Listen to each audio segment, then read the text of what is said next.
Assalamualaikum warahmatullahi wabarakatuh. Perkenalkan, nama saya Anissa Rahmah dari Program Studi Biologi Fakultas Sains dan Teknologi Universitas Islam Negeri Araniri, Banda Aceh. Jadi, pada kesempatan kali ini saya akan meringkas dari video dari Ocean Research and Conservation Association atau ORCA yang berjudul The Effect of Salinity and Temperature on Dissolved Oxygen, dan video dari MISO Study tentang konsep of BOD dan NDO. Sebelum kita masuk ke dalam penjelasan, kita harus mengetahui dulu apa itu DO dan BOD. DO atau dissolved oxygen adalah kandungan oksigen yang terlarut di dalam air sebagai parameter untuk mengukur kualitas air. Sedangkan BOD atau biological oxygen demand adalah jumlah oksigen terlarut yang diperlukan oleh mikroorganisme untuk mengurai bahan organik yang ada di dalam air. Oksigen terlarut atau dissolved oxygen dibutuhkan oleh semua jasad hidup untuk pernapasan, proses metabolisme atau pertukaran zat yang kemudian menghasilkan energi untuk pertumbuhan dan pembiakan. Di samping itu, oksigen juga dibutuhkan untuk oksidasi bahan-bahan organik dan anorganik dalam proses aerobik.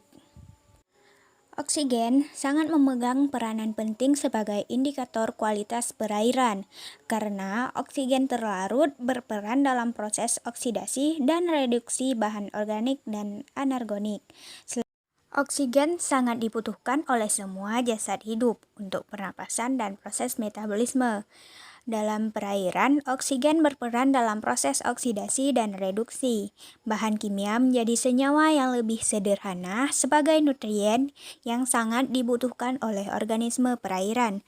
Sumber utama oksigen di perairan berasal dari proses difusi udara bebas dan hasil proses fotosintesis.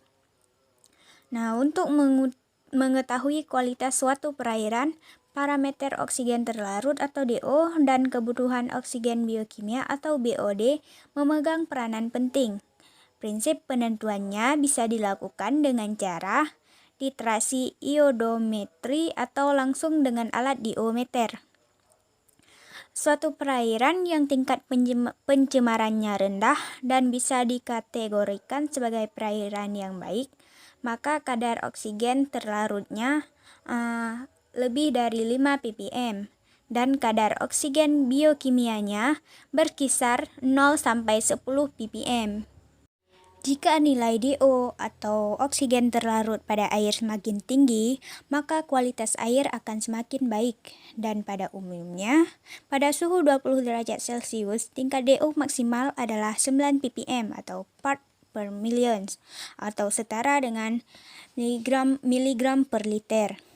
Berbeda dengan DO, jika nilai BOD semakin tinggi, maka semakin buruk kualitas air dan akan menurunkan nilai DO, dikarenakan banyaknya kandungan mikroorganisme pada air.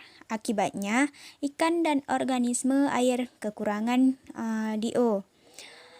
Hubungan keduanya adalah sama-sama untuk menentukan kualitas air, tapi BOD lebih cenderung ke arah cemaran organik.